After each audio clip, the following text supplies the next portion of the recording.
forget to do that. And there we have it. All right, so let me share my screen.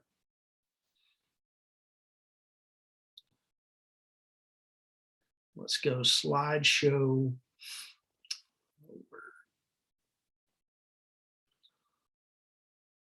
Play from start.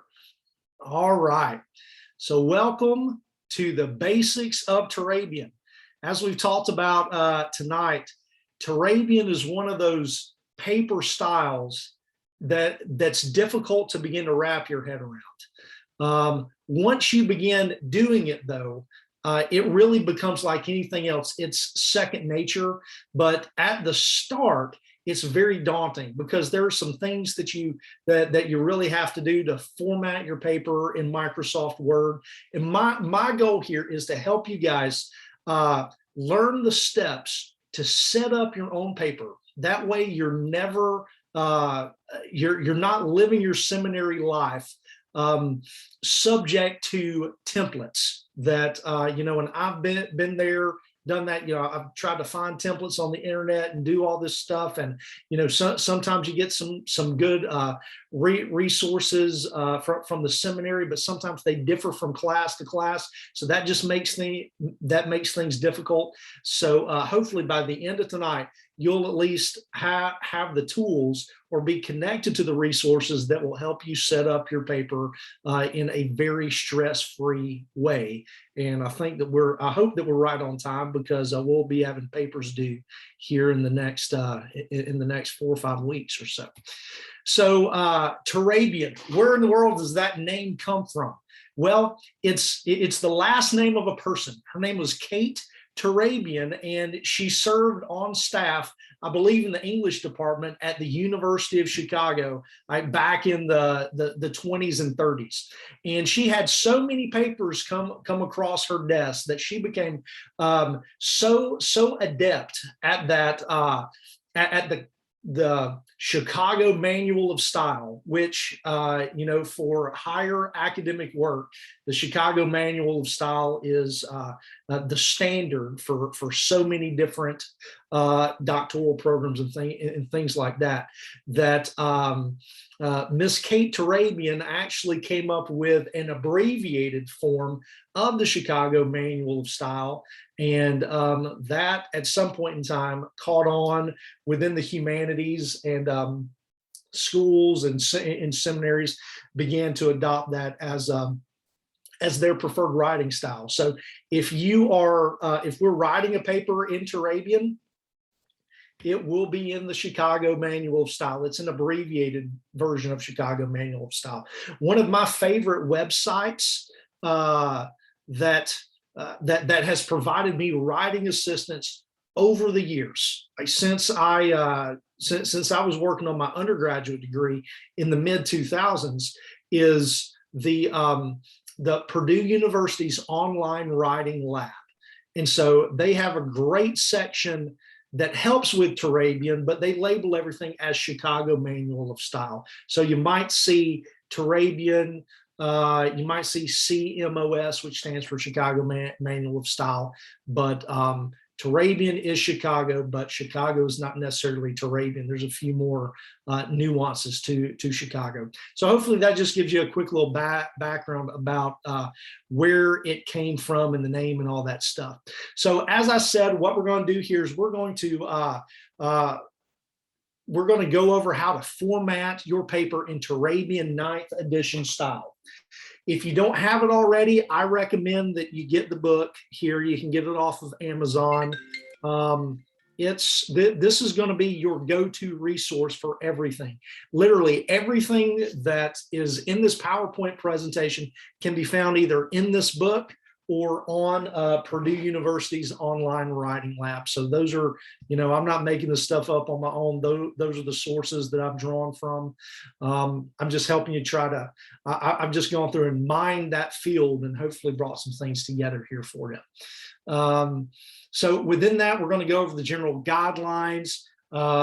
we're going to set up a title page together, and I know that can be a daunting task. And then we'll go over footnotes and then documenting all of your sources. So we're really just trying to illustrate what the core elements are for Turabian style. And I just want to share some of the best formatting practices that I possibly can, because as you go through your seminary journey, you are going to find out that the golden rule of academic writing is that the professors make all the rules. So when you come to me in the writing center and say, Matt, I need help with this, I'm going to give you help based on the book. Now, keep in mind that your professor might require something that's a little bit different than the book. So you might say, Matt, you told me wrong. Well, no, I didn't tell you wrong. I told you by the book, and your professor just wants something else. And that's totally fine. That's why one of the reasons why it's so important for us to check our syllabuses. I'm sorry, our syllabi, because so much of the instruction that we need is right there. And if you're unclear on something, just reach out to your professor and ask them. But by and large, everything that we teach here is going to be acceptable. But there are always exceptions to the rules. Just go ahead and get it in your mind. The professor's right. It's their class. And there's nothing wrong with that. All right, so formatting the paper. These are the general guidelines. Like when you open up Microsoft Word. Now, here's that. I know some of you may be writing your paper in Pages, and that's okay.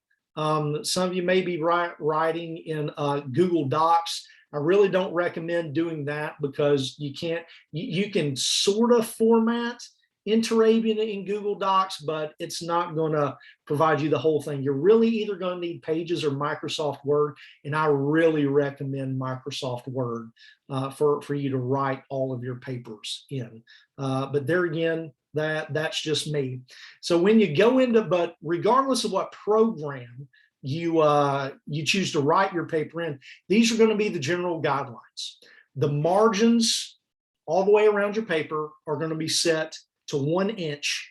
So if by chance you're in a dissertation program or you're working on a paper that's going to be bound, that left margin can be 1.5 inches, but no more than that. I get a lot of questions like, what font should I use? Well, the answer to that is just use a normal font, one that's widely accepted. My favorite is Times New Roman, just because it's kind of vanilla, but Arial or Calibri, either one of those will be fine as well. Just so as it's a readable and widely available font.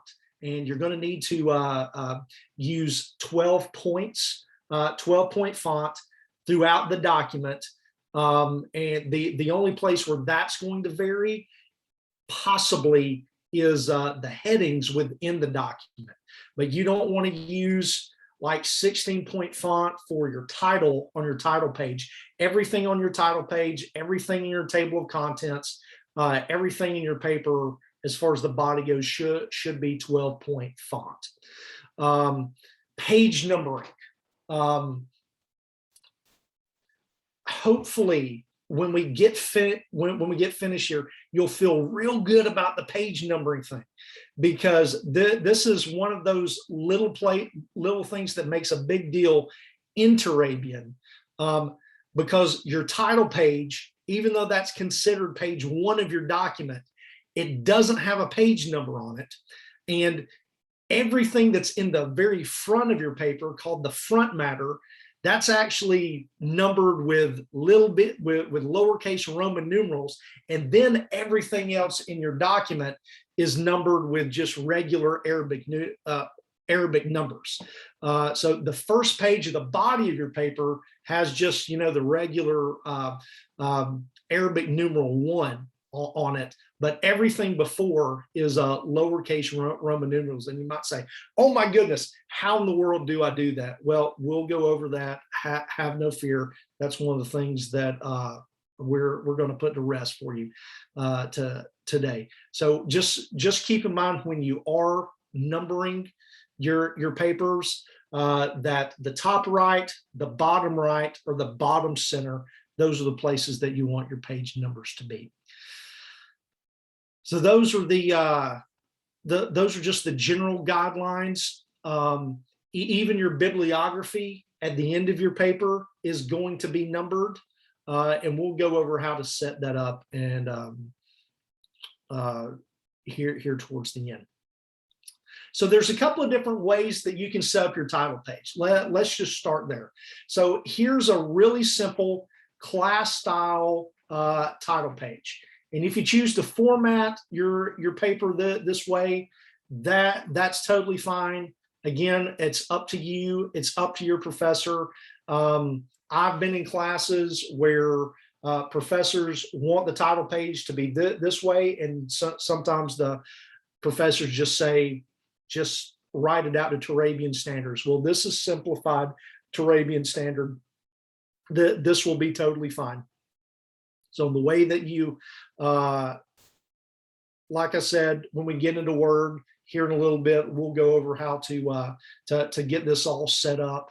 But 15 spaces from the top, then you write your title page, your title, then another 15 single spaces, then include your personal information, then it's another 15 spaces down. So with a simple class style page, it's the title page, the title portion is at the bottom of the upper third of the page, and the your information is another third of the page down.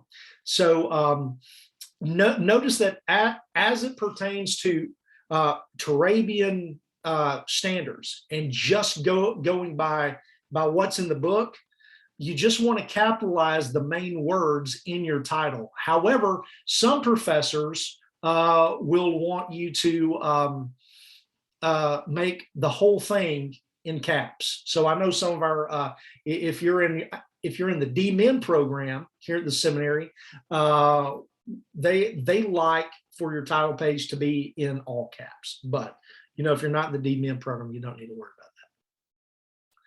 All right, so this next style is how I prefer my title pages to be written out. It's just a little bit more formal. It's a couple of extra steps, but in my opinion, it just goes a long way to look neat and presentable. And you never know, you might turn in a paper and a professor might say, oh my goodness, this is just fantastic work. I'm connected with so-and-so journal and they've been looking for an article like this. Why don't you submit that to wherever and it might be published? So, think about, I encourage you all to think about your papers in terms of ministry. Like, you're not just turning in the paper just to get a grade.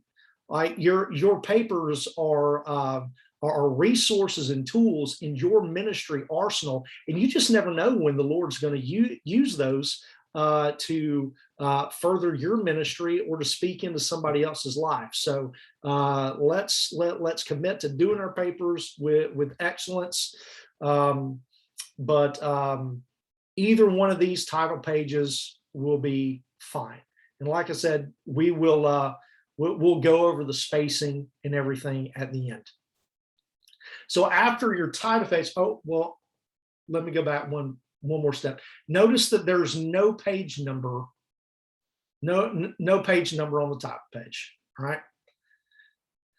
But we get to a page in the body of your paper. Well, there are page numbers, and just notice here that everything's in 12-point font.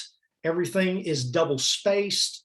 Whether you use headings in your paper, and that is totally up to you. If your professor requires a table of contents, it is to your benefit to format your to go into Word and actually format your headings in such a way that you can use those to create your table of contents. We'll go over that at the end of the presentation here as well. But as far as the Turabian convention goes, it's completely up to you.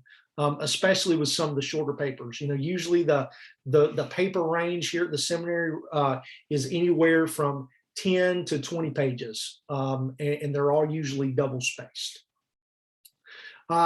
Notice down at the bottom, notice down at the bottom the footnotes. So your footnotes, the first line of your footnotes are indented from the left margin, and every other line in the same footnote is flush with the left margin. And there's also an extra space. So your footnotes are single space within the note. Then there's an extra space between each footnote. So that way they're not all like mashed together. Now, the information in your footnotes is going to be the same information that's in your bibliography. The only difference is going to be some punctuation in the way that the author's name is listed. And I've got a couple of examples. We'll go into that here in a moment. But just kind of getting your mind around some of the nuances of Turabian here. And one of those places where you can, pick up some extra points on your paper is having your footnotes formatted correctly. When the vast majority of the papers come to me in the writing center, the content is great. Most of the papers are good. They'll get just as they are, as they come to me. I would say that they would normally range from an 85, maybe up to a 90 or a 91. But what we're trying to do is we're trying to get as much we're trying to get as much out of the paper as we possibly can. So when you send something to me, I'm going to be looking at all these little nuances, because if you're submitting a paper that's a 90 in class, I want to see if we can get that up to a 95 or a 96. And we're going to do that by honing in on some of these details. So as we go through this, I'm pointing out some of those smaller areas that that you have an opportunity to focus on to get the best grade that you possibly can out of your paper. Okay, so when we started, going over footnotes here on this page, and anything that is any work that's not your own needs to be cited. So this is a great place to talk about plagiarism as well. We have had incidences of plagiarism at the seminary. I promise you, we will catch them. So it's in your best interest, and the vast majority of people are okay. But I know what you're thinking. We're all adults. Nobody's going to plagiarize. It does happen. So just don't do it. If you've got a question about information that you're using in your paper, err on the side of caution and go ahead and cite it. For myself, if I'm reading a sentence in a book, if I can't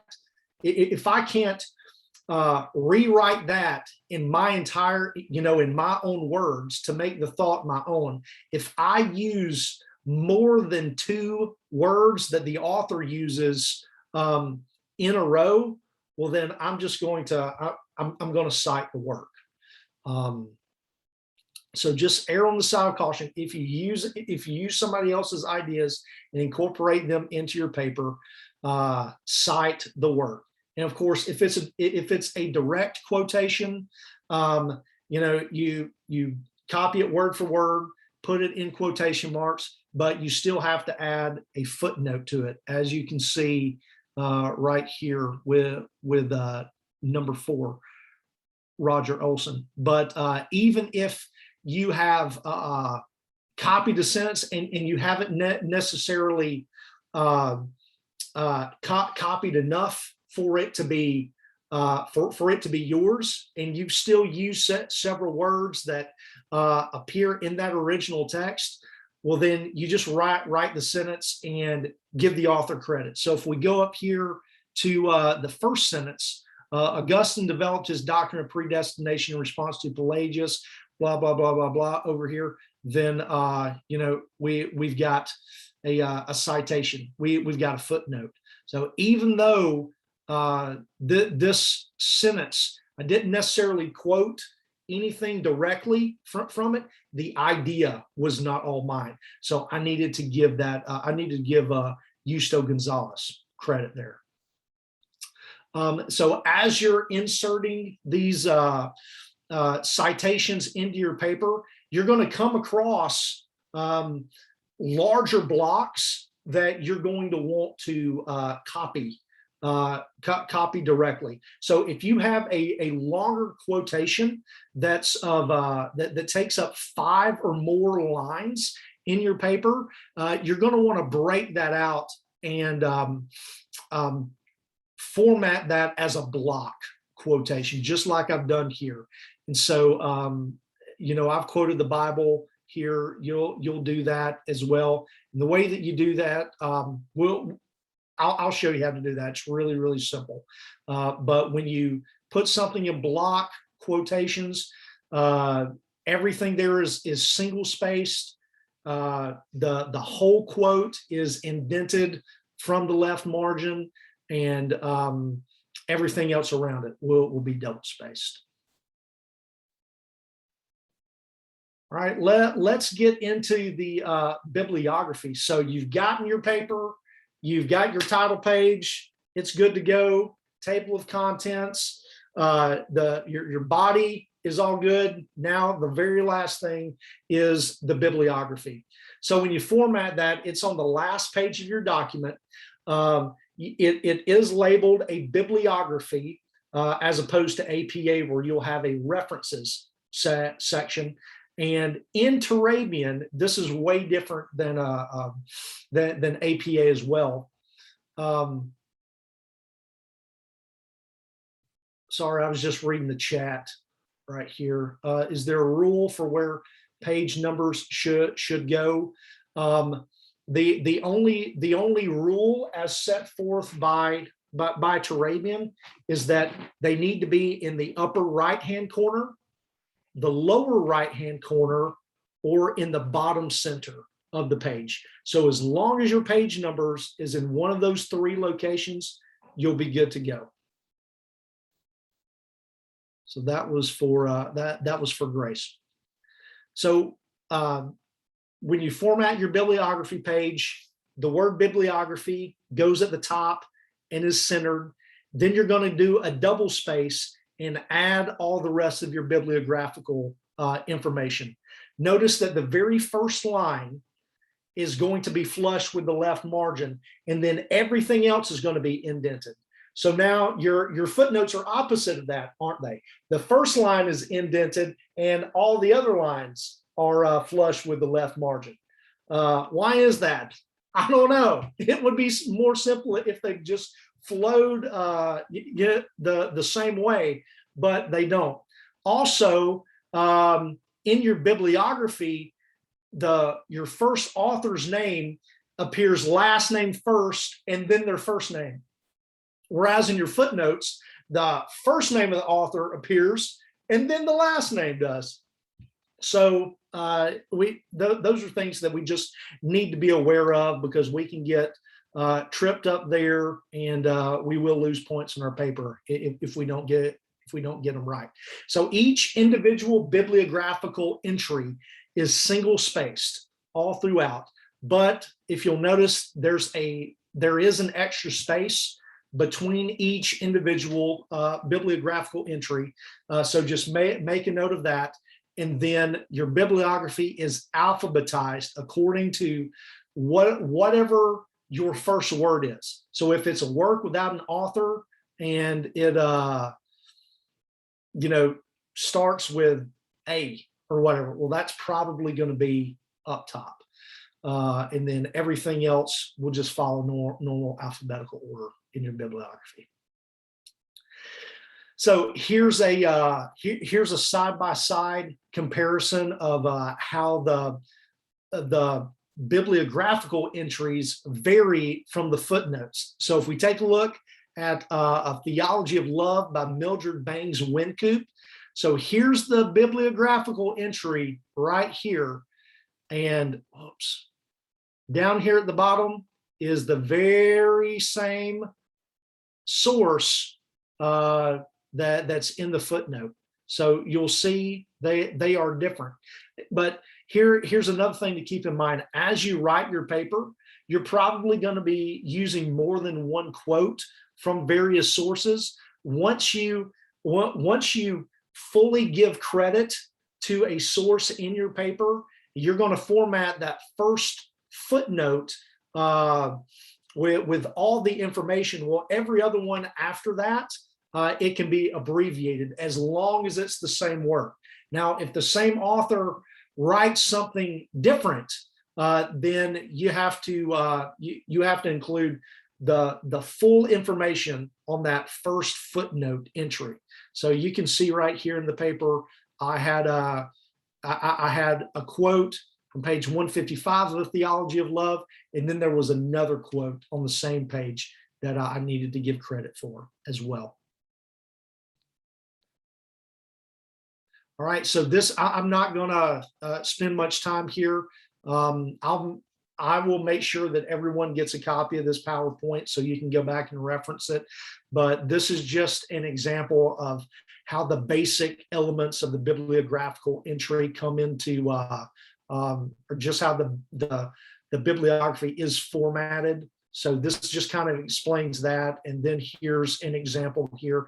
And if you've got your handy dandy copy of a manual for writers, 9th edition, then you can go to page 151 and 153, and they have even more examples. It's a really good resource. So as you do your research, you're going to notice that there's a variety of sources. Some have one author, some have multiple authors, some have translators. There are various ways that those types of sources need to be cited, and you can benefit greatly from reviewing a manual for writers, or you can go to Purdue OWL's online writing lab. Also, Liberty University, their theology department has a really good write-up on Turabian sources. So I recently, within the past 6 or 8 months, have started using them a lot as well. So, and here's just some examples of how a shortened note can look as well. We already compared the footnote and the bibliographical entry. This is for a book with one author. Again, note the footnote, first line is indented. The bibliographical entry, the first line is flush with the left margin. So, and there are going to be, there are a slew of different examples and different ways to quote the different works. And there are some programs out there that will help you format those as well. And as we do our sample paper here in just a moment, I'll give you a preview of one of those softwares that has made my life much, much easier at the seminary. So we mentioned at the beginning the steps to writing.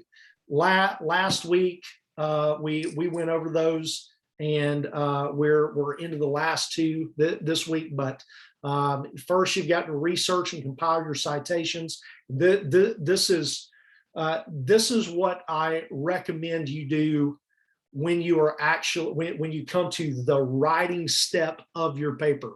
So the 5 steps that we talked about this week, these are the steps that compose steps 4 and 5. So as you research, make sure you compile your citations. One of the best things that I can communicate to everyone is from the get-go, go ahead and figure out a way to organize your citations. If you do all that on the front end, sure, it's gonna make your research just a little bit longer, because not only are you taking notes and you're organizing those notes, but you're also gathering all that bibliographical information. When you get to actually writing your paper, after you've got, excuse me, all your notes and your paper organized, it'll just go like that. So I highly recommend that when you research, you compile all of your citations, and then go ahead and create your bibliography and put those entries in alphabetical order. So gather your citations and create your bibliography. Any source that you think will be in your paper, I recommend go ahead and compiling that, because once you get that compiled, you can just go ahead and if you decide not to use one, you can just strike it from the list, and it's really easy. So if it's at all possible, as you write your paper, I recommend using a program that will help you cite while you write. And I'll go over, I'll give you an example of what that looks like here as we go. And then, of course, at the end, after you've been writing and you've been citing as you write, and the thing that helps you do that is to get all of these things compiled and organized beforehand. When you get your bibliography, it's just as simple as uploading what you've already got. And after you finish that, you can be on to editing and revising your paper. So here are some of the resources that I mentioned. A manual for writers, that's the Turabian book, that's the actual official title. The Purdue University Online Writing Lab, I haven't mentioned them yet, but Walden University has a really good online writing center. I need to add Liberty University here, and then of course the Writing Center at PTS as well. Here is our email address. If you need me/us, which is really just me right now, you can reach me at writingcenter@ptseminary.edu. And as a follow-up to this, if you need help with anything that we've gone over today, or want to spend a few minutes, just reach out to me and we can schedule a one-on-one Zoom session. We do that all the time, especially as I would say, if you want to do that, go ahead and schedule that sooner than later, because the past couple of weeks, I've been getting booked up even more, because we're getting into the paper writing season. Question, Matt. Yes. So, because I'm new, this is my first semester here. Mm-hmm. And so I know I'm going to be writing a 5,000 word paper Mm-hmm. For Dr. Coulter. Okay. And I'm not so apprehensive anymore. I was when I first started, because I didn't really know what I was doing. Mm-hmm. And now I feel a little bit more comfortable, feel a little bit more confident. Sure. But where do you typically go for your resources? Now, Dr. Coulter did provide me with resources, but where would you go? You know what? That's a great question. Let's get through our writing our sample research paper right here, and I will walk you guys through just a general overview of how to find good quality resources online without actually stepping foot in a physical library.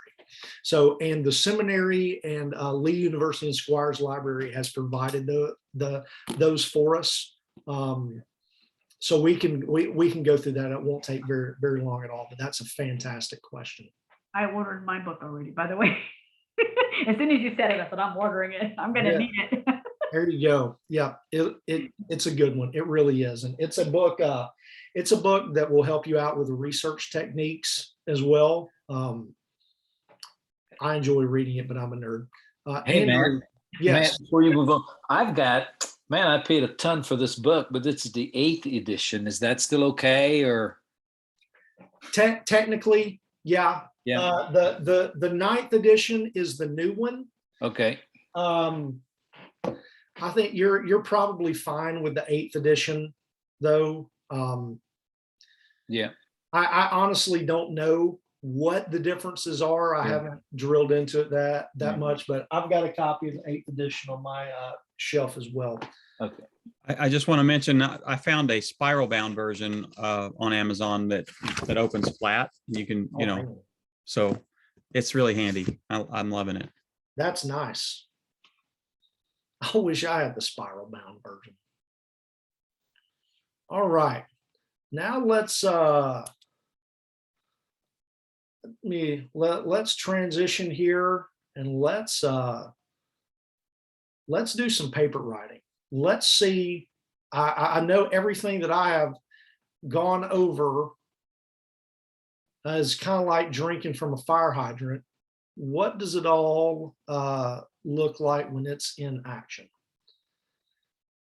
So let's just start from the very beginning.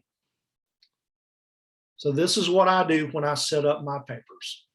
So remember when I said that your entire paper is double spaced, right?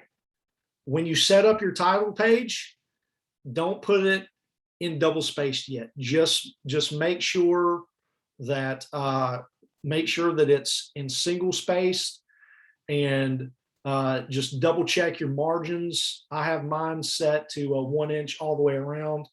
Probably most of you, if you're using Word, it automatically sets up to 1 inch all the way around. So you shouldn't really have to do anything there. The first thing we do is let's just go ahead and set up our title page. So what I like to do is let's just make sure that we are justified in the center of the page. And then just for our purposes, I'm going to click this little backwards P, and that's going to let us see all the spacing. And then what I'm going to do is I'm just going to hit the space bar. Now I'm going to set up the paper via my dissertation style that I like to set it up, but you can use the same process to set up the more simple class title page as well. So we're going to space down. We're going to go 3 spaces down. 1, 2, 3. So I know there's 4 listed there. Don't, for whatever reason, that first one just shows up, but that's 3 spaces, even though there are 4 little blue backwards P's. So then we're going to write Pentecostal Theological Seminary. Now we're going to hit enter 6 times. 1, 2, 3, 4, 5, 6. Now we're going to put the title of our paper. So let's do our title. The doctrine of subsequence. All right. It's very Wesleyan. So now we want to do a double space, 1, 2, and oftentimes I like to have a double title. That's just me. You don't have to have one. I'm just going to put one here just for fun. The doctrine of subsequence, sanctification, served Wesleyan. Nice little catchy title. Now we're going to do 6 more spaces. 1, 2, 3, 4, 5, 6. Then we're going to include our other stuff that makes it look nice, in my opinion. Presented to whoever your professor is. We're going to use Dr. Ritchie here, Tony Ritchie, PhD. Then we're going to do a double space in partial fulfillment of the requirements 4, and I misspelled requirements. Let's fix that. And now you're going to put your class, the actual title of the class, TS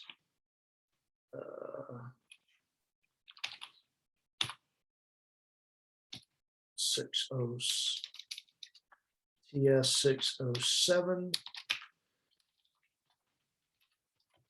Pentecostal theology and spirituality. All right. Now we're going to do 6 more spaces. 1, 2, 3, 4, 5, 6.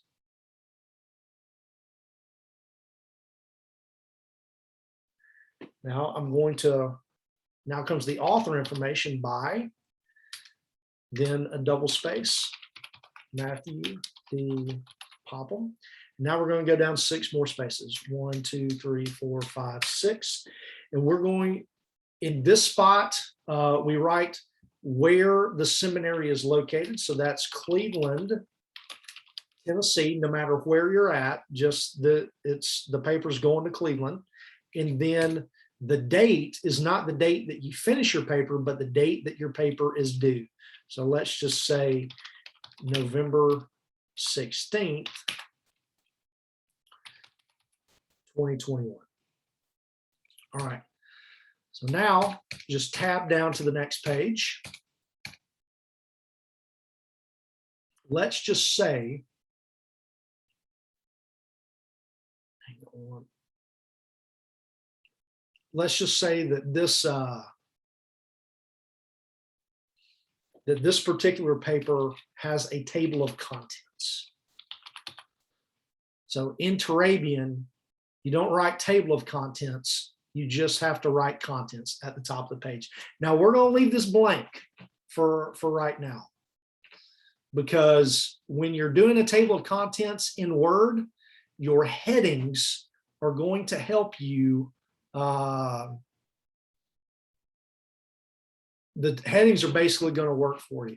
So after contents, I'm going to go ahead and turn off my backwards P, and I'm going to come all the way down to the next page. So what I just finished doing was the front matter of my paper. Now we're going to get into the body of my paper. So let's go ahead and use some headings.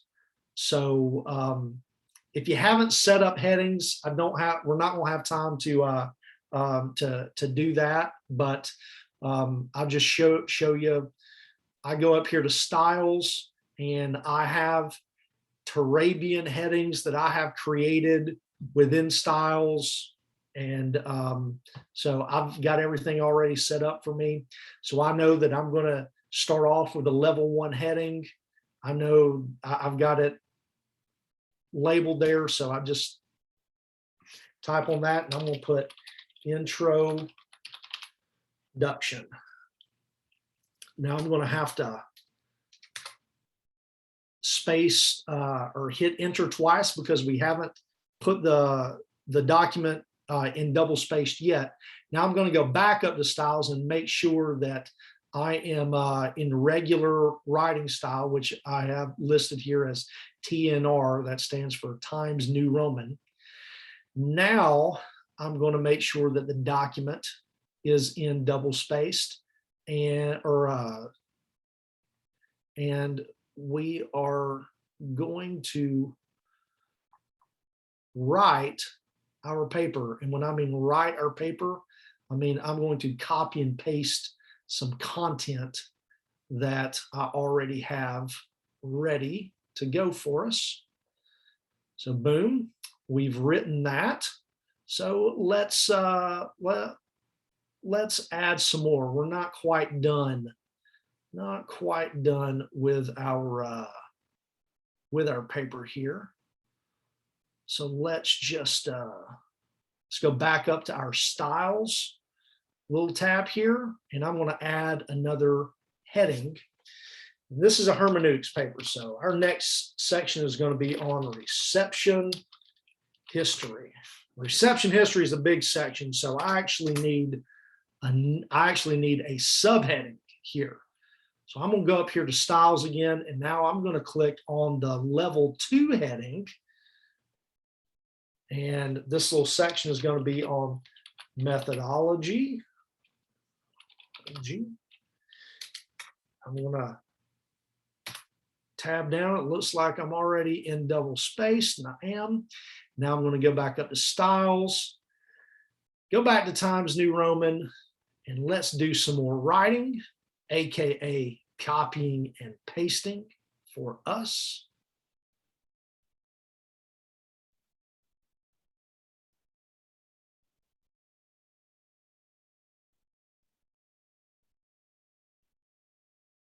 All right, pay no attention to the footnotes that just appeared at the bottom of the page.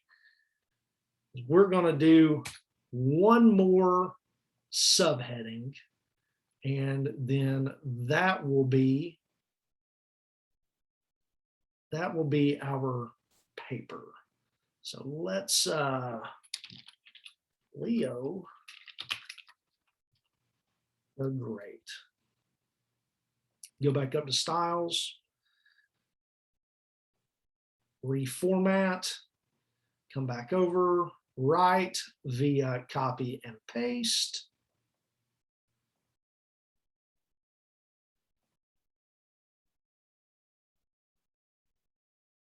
Voila, there we go. So like I said, pay no attention to these footnotes that I'm going to erase for us. And what I have illustrated here for you is how to set up a paper. You might be wondering, how in the world, Matt, did you get your styles to do what you wanted to there? We can talk offline about doing that, and I can walk you through that process. But I've illustrated that for you, and that's going to be very important. And I'll show you why here just in a couple of minutes. So now that we've got our paper kind of written here, let's go ahead and add the page numbers. So remember when I said that the front matter of the paper has to be numbered differently than the body of the paper? Well, here's how we work that out. So you have to have 2 different sections in your paper. So your title page, that's page 1 of the entire document. It's part of the front matter. Your contents page, that's part of your front matter as well. So we need to begin a second section when where the body of your paper is. So we're going to click into the page before the content of your paper starts. Then we're going to go up here to layout. We're going to click on breaks and go past page breaks. You don't want a page break, you want a section break.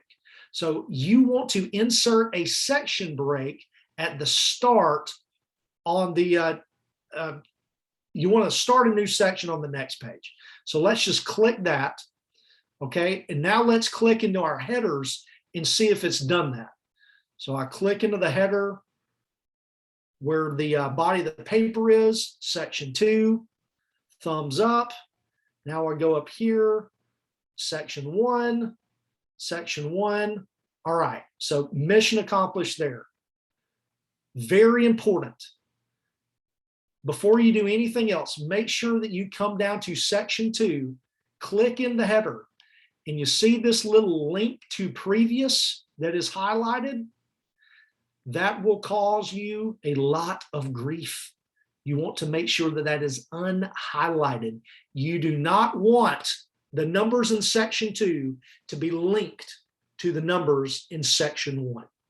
That will cause lots of headaches, and I know because I've experienced it. All right, so now we can close out the headers and we can put our page numbers in. So now we go back into section 1. It really doesn't matter where we click on it. We can, let's just click on the page 1 proper, the title page of our document. And let's insert some pages. So let's go over here to insert, go over to page numbers, click on page number.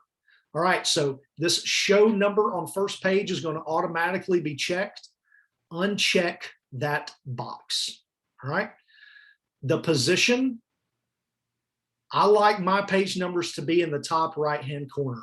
Like I said before, you can do what you want, but I like it in the top right-hand corner in the header. But there's still work that needs to be done because I have to format the numbers. So next, after you've done those, click on Format.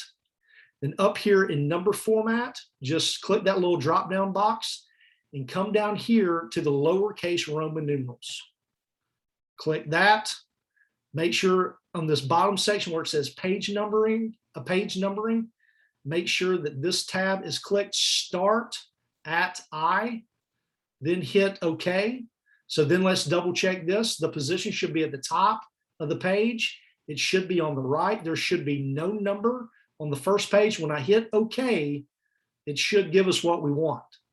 So I've hit OK. Oh my goodness, there's nothing on page 1. Well, remember, we unchecked show number on first page. There should be a little II on the second page. And look at there, there's a little II on the second page. Now, if I scroll down, there shouldn't be any number in the top right-hand corner of the next page if I've done it correctly. And lo and behold, there is no page number on the top right-hand corner of the body of your paper. So now we have to add the page numbers to the rest of the paper. So the good news is that once you get that first step done, it literally is all downhill from here. So now you just click into section 2, just double check, just make sure we're there. All right, close the header. Now we just copy the process over again. We go to Insert, go to Page Numbers, click on Page Number at the top. Make sure that the show number on first page is checked for this one. All right. So we want, and there's some confusion on this because some people say, well, I thought the first page of your paper in Turabian didn't have to have a number on it. Well, that's precisely correct. The title page is the very first page of your paper. Every other page has to have a page number on it. All right. So make sure in section 2, show number on first page is checked. So now the position, top of the page, in the header, alignment is on the right. Let's check the format again. It's 1, 2, 3. All right, that's great. Now you want to make sure in this little page numbering section right here, you click this start at thing and you start it at 1, because if you click here, it's going to mess it up. So make sure the little start at, blank circle has a 1 in it. Then hit OK. Now, if I've done everything correctly, when I hit OK, an Arabic numeral 1 should show up in the top right-hand corner. Fingers crossed, and there it is. So now when I scroll down through the document, I should have 1, 2, and that's it. So in every other page will be done. All right, so that's your page numbers. So remember when I went through all the trouble of adding the headings for the table of contents? So and the reason why I'm going over table of contents is because as you go forward in your seminary career, you're going to encounter table of contents more. Like probably my first year, I was able to get away with no table of contents, but after that, I started encountering it more and more. So the best way to do that is to do like I had showed you, format, actually go in and format the headings yourself. And once you format the headings, Microsoft Word makes it really simple. So we can just click on our contents page here. We can then up in the top here in the little ribbon, you can click on references. Then we can click on table of contents and go down to custom table of contents. So when I do this, I like the formal. We can go with the classic. Let's just go with the formal because that's what I normally do. After you click on this, you're going to need to click on options, because it's automatically going to default to what Word is. These are not the headings that I have chosen in my document. So I need to go in and erase these. And then just bring this little slider down to where I have my customized Turabian level headings. And I've made it really easy. Level 1 just needs to be 1. Level 2 needs to be 2. Level 3 needs to be 3. Then I click OK there. Then that shows me how everything should be. And I've got it to where the table of contents is hyperlinked. So when I hit OK, boom, I've got all my table of contents. And y'all saw how simple that was, right? So I can help you do that. The only weird thing that I have discovered when I have done this, for some reason, it will add this arbitrary third page here. So that's just easy. We just kind of get rid of that and bring that up. And boom. So you've pretty much got a finished research paper almost at this point in time, except we need to go in and add some resources, because we don't want Matt to be knocking on our door and saying plagiarism, plagiarism. So let's add some sources and get our bibliography done. Now I'm going to illustrate to you here the great value of collecting all of your bibliographical information on the front end.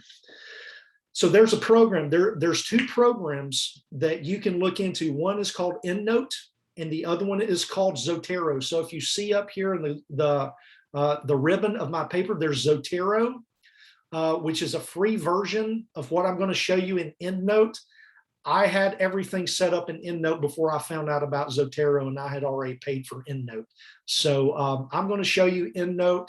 Just know that I don't get any kickbacks or anything like that. But if you do choose EndNote, they have a student subscription or whatever, and it works fantastic. So this is what I like about EndNote, and I'm just going to show you. So I'm writing my paper on hermeneutics here. Let's see. Oh, this sentence right here. This looks like I need to cite this. You know what? I bet that I got this from Dr. Martin's book on hermeneutics. So I need to just insert a footnote. I need to begin there. So on the references tab, if you're on wherever you're at, when it's time to insert a footnote, we go to the references tab, and then just click insert footnote. All right. And I've got everything formatted to come down here to the bottom. And when you insert a footnote, Word will automatically order them in numerical order. Now I need to go to EndNote, where I have all my bibliographical information. So up here, there's a plugin that you can insert into Word, and we just click on EndNote X9, and then go to EndNote. And I'm going to stop share and share my full screen so you can see what's what. That brings up EndNote. So can y'all see? Can y'all see this? All right, so this is every book, every paper that I have ever thought about referencing in my time at PTS. It's all here in EndNote. So according to all of my papers and classes, it allows you to organize resources according to whatever group that you want to that you want to do. It's awesome.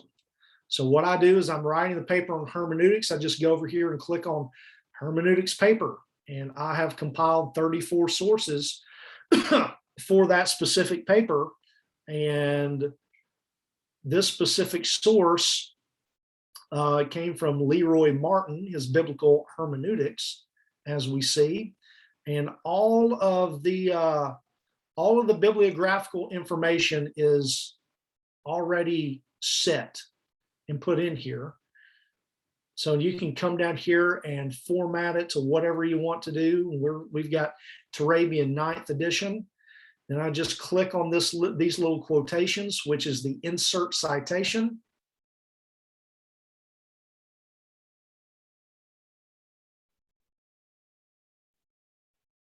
And it automatically goes into Word as the footnote. And as you can see, everything there is formatted correctly and properly. And also, if I scroll down to the bottom, it goes ahead and formats your bibliography for you as well. So yeah, let's try that again, because remember I said that there are different if you use the same source and it's on the same within the same book or source or whatever, your next source can be an abbreviated version. So let's just go up here. We have to you have to list the page number here. So we can do that by clicking on edit and manage citations, and just it'll come up in whatever order it is there. And you just, whatever page number it is, click OK. And it just automatically goes there for you. It won't show up in the bibliography because it's not supposed to show up in the bibliography in EndNote and Word Talk. So they do it for you. All right, so let's add another footnote and let's use the same source. Let's just come down to the next sentence. We're going to go up to references again. We're going to insert a footnote that brings us down to number 2. We're going to go back up to EndNote X9. We're going to go to EndNote. The same source is already highlighted in my collection. And then we're going to click the insert citation, and it does its thing, and boom, there's just the shortened thing. I don't have another source in there by Leroy Martin yet. So all that's needed in the abbreviated version is Dr. Martin's last name. And then I just need a page number. So I come there, come back up here, go to the next source, and I add the page number. And it formats it the way that it needs to do. And we go down here and just notice that there's no duplication in the bibliography.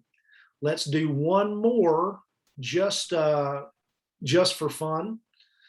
Let's come down here. Let's add another footnote, go to references, click on insert footnote. The number 3 pops up because that's what's in order. Now we need to go to the information. So I'm going to click on EndNote. And Zotero will work the same way as well. And I believe Zotero is free. Go to EndNote. Let's do Chris Green's Sanctifying Interpretation. Click on our little insert citation quote marks or quotation marks. Word does its thing. There's the quotation. Let's go ahead and add the page number. Just click on green here and let's go to page 48. Click OK. Then let's scroll all the way down, and will you look at there? It's even put it in alphabetical order. So I don't have to do anything. So there are a few things that you have to do to get the bibliography set up this way, but it's easy. And I promise you, if you do all the work on the front end, it makes writing and inserting your footnotes and your bibliography so easy. Because if you're doing it manually, which is totally fine, and that's the way that people did it for, years before they had tools like this, but you just have to manually input everything, and that just takes longer, right? Question, Matt. Yes. How do you compile the EndNote so you can go to it at will? So that's a great question. You can you have one of two choices.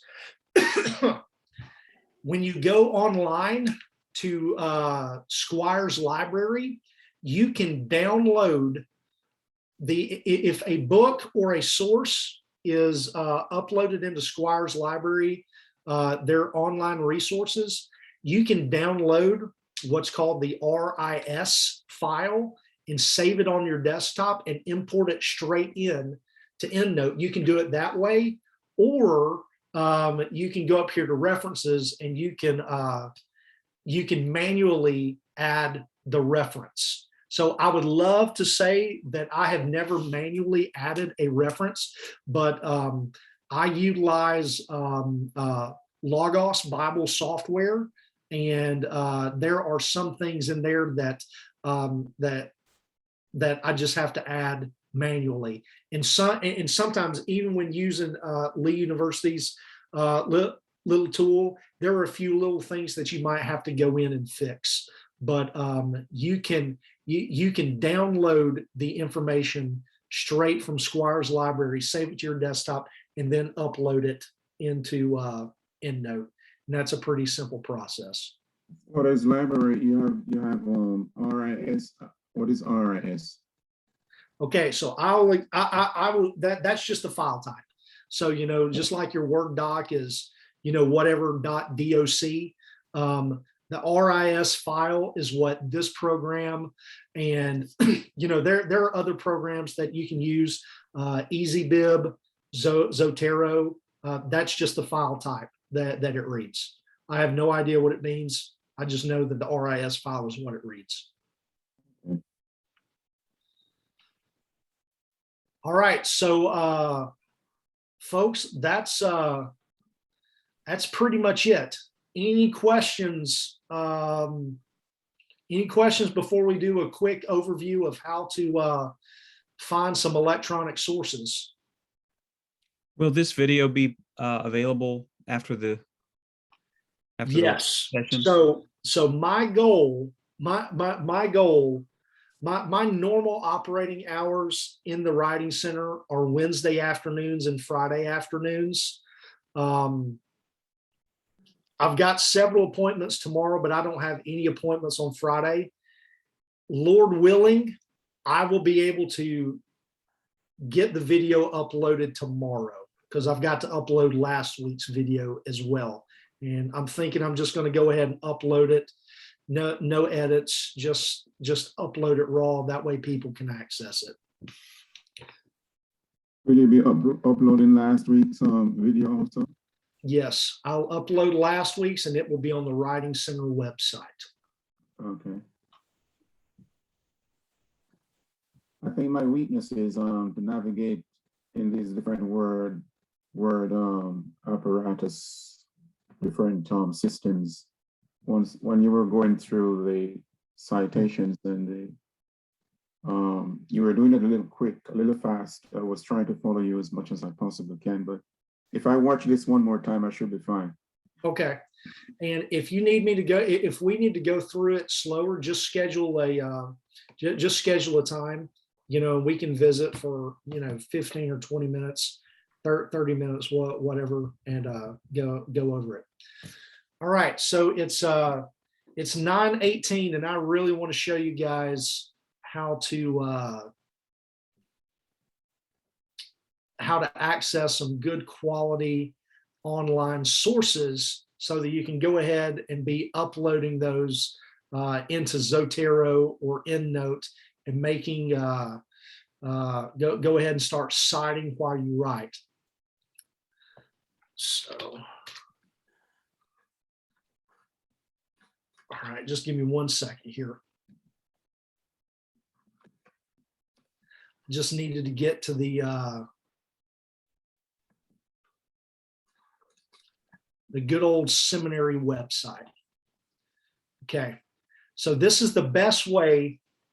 This is the best way to get to Squire's library.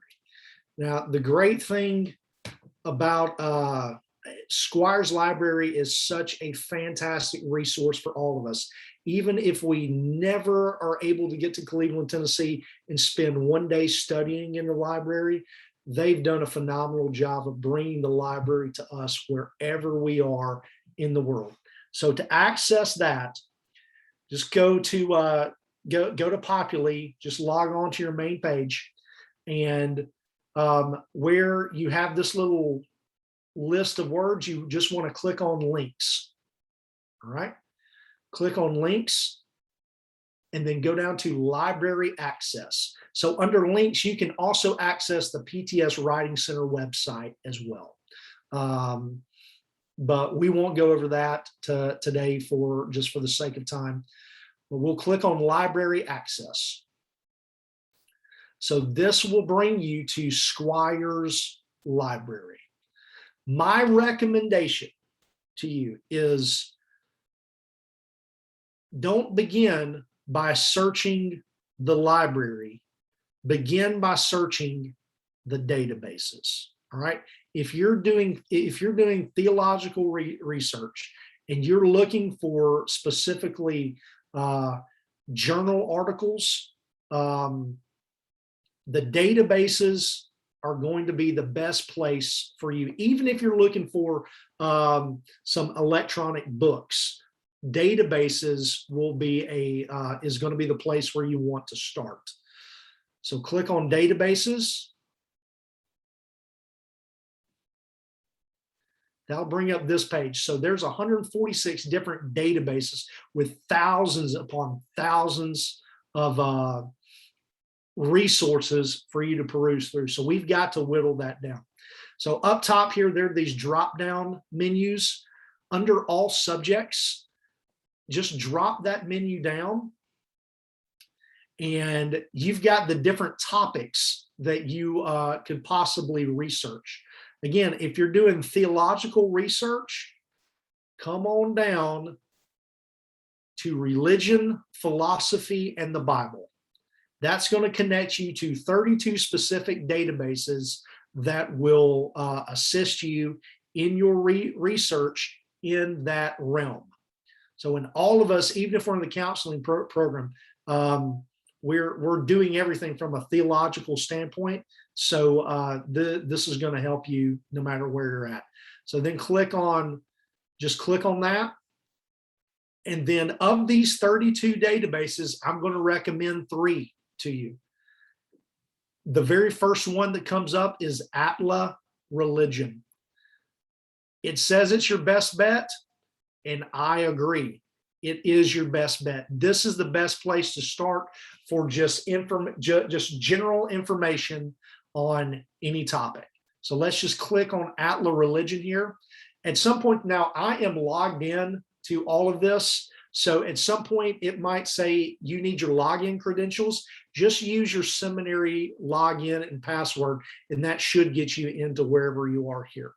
So let's look up, since we're talking about, we were talking about the doctrine of subsequence. Let's just type in subsequence.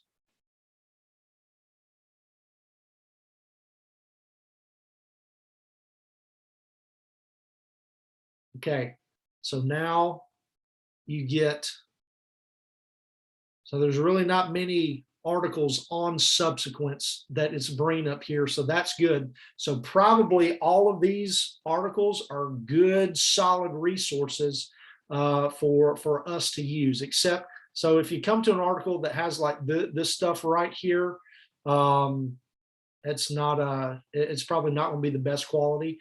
I am looking for full text articles. So what I'll do a lot of times, if the search is larger, I'll just click limit to full text, and that just helps me out.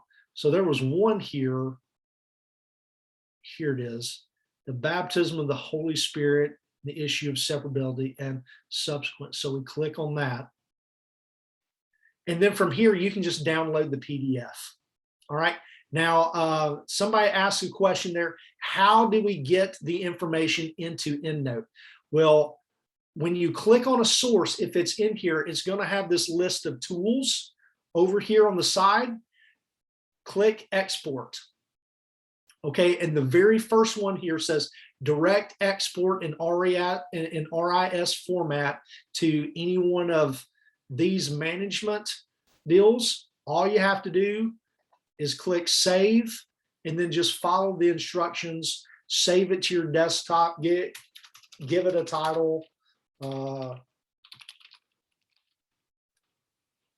subsequence, then save it to your desktop. And then all you have to do is click on that, and it should automatically go into whatever your whatever you have that reads RIS files on your desktop. Would you mind repeating that step, Yep. please?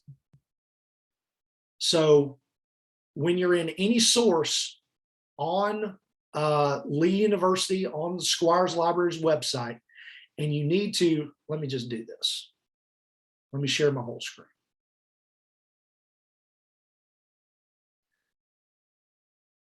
Let me go to a different one. Gordon Fee wrote that. That'll be a good one for Newman, no less. All right, so let's click on this guy. So different article. I've clicked on it. The PDF full text is going to be on the left-hand side of the screen. On the right-hand side, you're going to have all your tools that are available.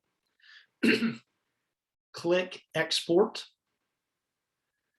Then it will give you a number of options on how to save the file. You can I just always do this top one right here. It says direct export in RIS format. And then click Save. And it will automatically just go to your desktop. You can just save it to your desktop, or you can save it to a folder. And once it's saved, you can just go to your desktop if I can find it. All right, so here they are. They've got .ris amidst all the mess that is my desktop. And all I have to do is just click on it. I just double clicked on it. All right, so it brings up EndNote, and you have the option to save different libraries. Don't worry about that. Just click on wherever it's going and then click Open, and it opens it, and then it appears. Okay, so you're still going to have to edit some of it. So I'm just going to right click, edit the reference. I'm going to come all the way down here because I don't want all this URL stuff here. It's not necessary. See, and it just causes problems.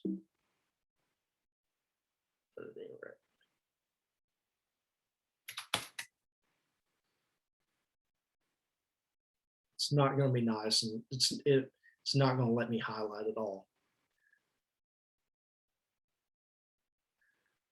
So if I download something via RIS directly from Squires Library and I upload it into EndNote like this, I always click into it to see what is there that needs to be kind of trimmed and see what else needs to be fixed. See the title here, Baptism in the Holy Spirit. This is the way that's formatted here is not acceptable. So the needs to be capitalized. Issue needs to be capitalized. Separability needs to be capitalized, and subsequent needs to be capitalized. So, I mean, it's not perfect, but it does save a ton of work. Okay, and then I'm just going to click the little red button at the top. It says save recent changes to the record. Yes, I want to save it. And then boom, if I use this in anything, this is how it's going to format right here. It literally is just as simple as that. It just takes, if you spend a little bit of time to get everything set up on the front end, it makes life so much easier when you're actually writing your paper and doing your research. All right, so just real quick here, because we're coming up on 9:30. Let's go back to our religions database. Okay. Man, there we go. Okay, so there's Atla Religion. If you're looking strictly for Pentecostal resources, the Consortium of Pentecostal Archives is your best bet. Okay, so this is going to be a collection of all the old Pentecostal archives and newsletters and journals across all the classical Pentecostal denominations. Just they've all been scanned in and are in one place. Research here is not as neat as the other places, but it's invaluable if you're doing if you want an early Pentecostal perspective. So let's just do the same thing for subsequents just to see. Let's click search. And I'm just going to type in here, search for subsequents, and then just come all the way down and click search. Like you can mess with the other stuff to search via publication, via denomination, all that stuff. So, man, you take a look here now, our nice big old ATLA database had like 8 articles on the subject of subsequents. Our, Consortium of Pentecostal Archives has, 244 issues, on this. So we know who subsequents is important to. So the way that you check this is you actually have to download the document and search within the PDF. So here we've got a June 19th, 1920 issue of the Church of God Evangel. So we'll just bring that up. And so if the article comes up there, that means the word subsequents is somewhere in this document. What you have to do is you have to download the document and search the PDF.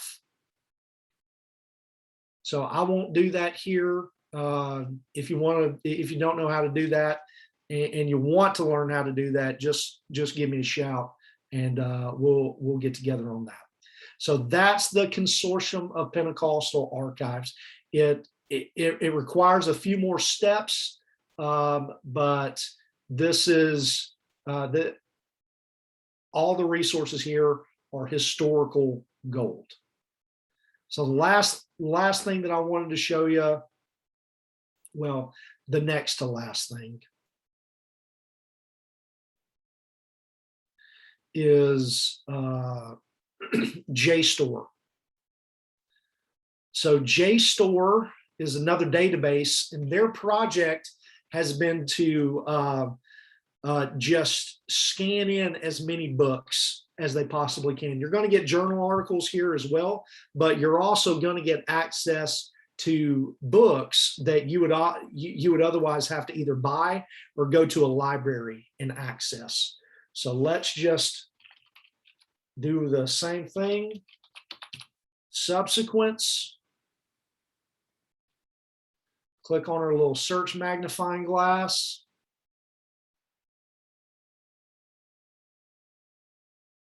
Well, we need to do a little bit more of a let's do.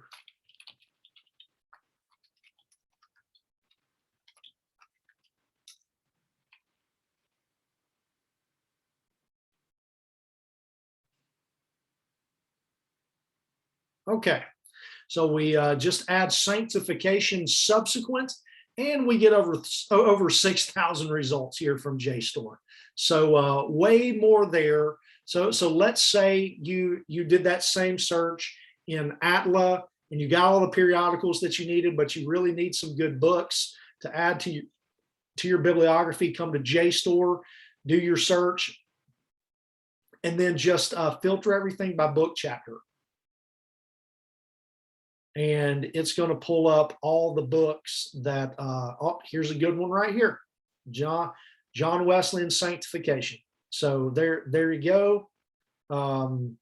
Mission accomplished.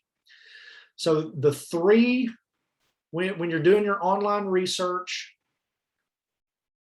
access the library via Populi, then go to databases, then go down to the Bible, religion, and philosophy, those 32 databases, and then start with ATLA, the Consortium of Pentecostal Archives, and JSTOR.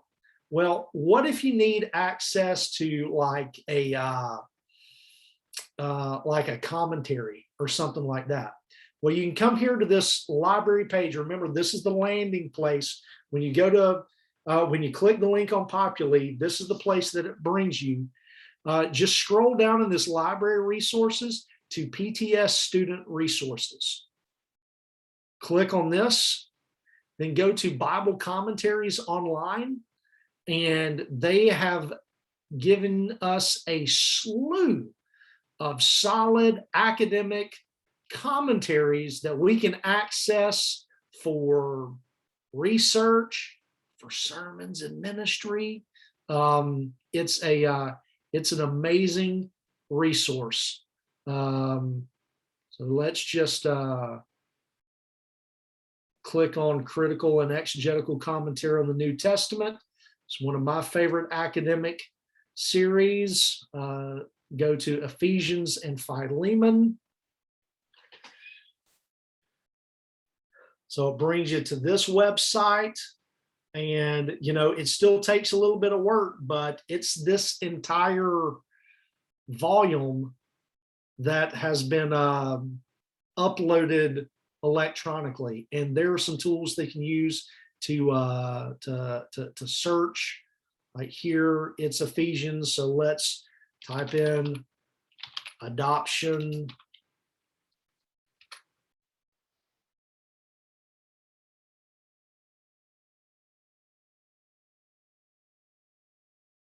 It's thinking.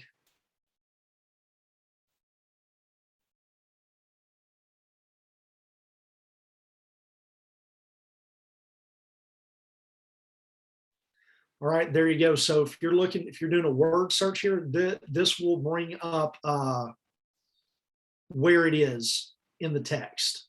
And you can just kind of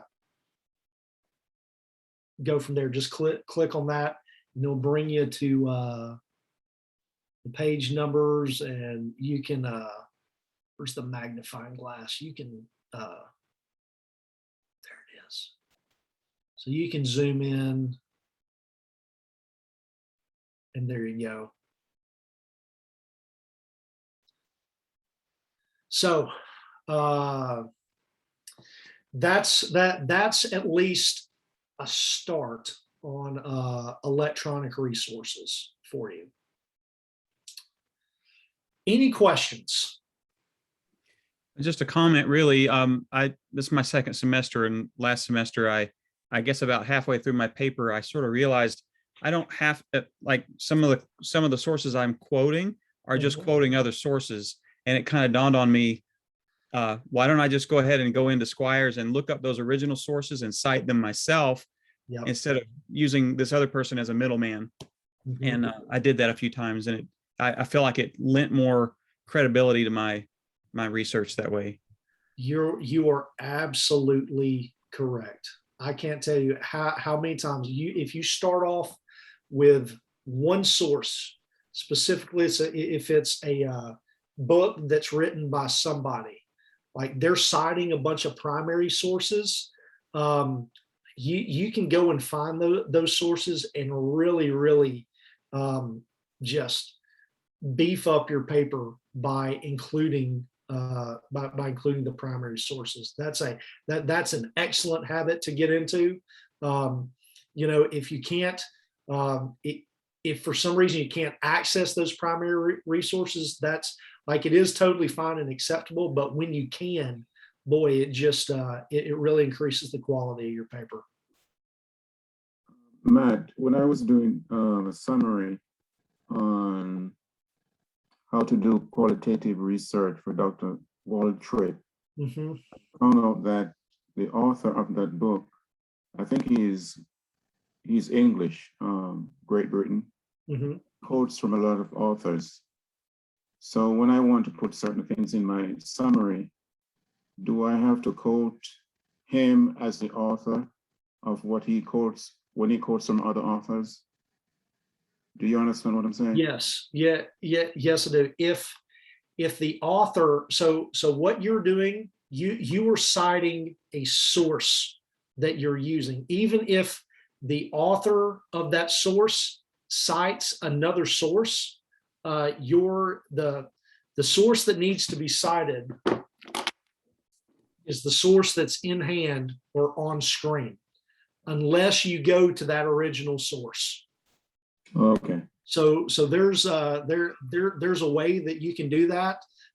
It makes for a more complicated citation, both in Turabian and in APA. I don't know it off the top of my head, so we'd have to find it and figure it out together. But yes, both. You have the source has to be written to give the author of the book the credit, as well as the author of a quote that the author of the book is including in the work that you have. I hope that makes sense. Okay, because he quotes author A, Yep. and I want to quote his quote of author A. Mhm.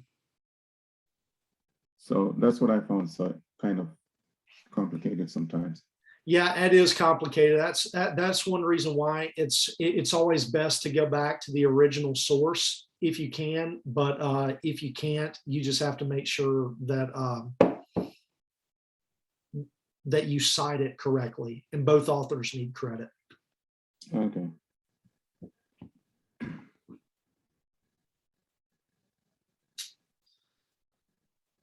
All right, everybody. That was a lot of information.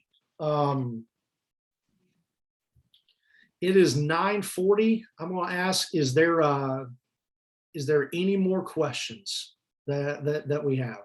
I can hang out a little longer, but I'm sure everybody's wanting to go to bed. I have one more if no one else is talking. Yeah, go for it, Trevor. When you do IBID on your page, so you have 5 or 4. I don't think you can have more than 4 IBIDs on one page. So IBID, yeah. IBID has actually fallen by the wayside. So in Turabian, according to Turabian 9th edition, IBID should be avoided. So that's why we have that shortened, that abbreviated version of the longer article. There are still instances where you can use it, but it's just it's not a widely preferable convention anymore. So I would say avoid IBID if you can. So you just cite the book right there. Yep, just cite the book. Yep, just use that short citation, which in the footnote can be as short as the author's name and the page number. Oh, okay. Yeah, Matt, you have it on the sample. You could see it there on your sample paper. On the sample paper, Trevor, Matt showed it. I took notes because I usually use IBID, and that's where I realized, wow, I could just use the name. Yeah. Okay. It makes the paper looks real good too, but that's okay. Matt, thank you. Yeah. Matt, when you were doing your title page, That was really helpful. how did you determine what date you were going to use? Did you say you used the date that you're writing or the date that it's due? Which one? It's the date, the date that your paper is due. So Okay. that's the title page date is the date that the paper is due, always.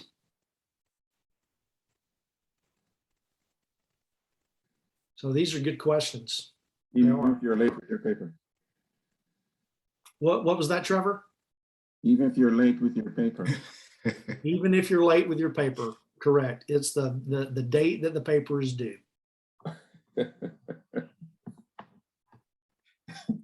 Try not to be late with your paper.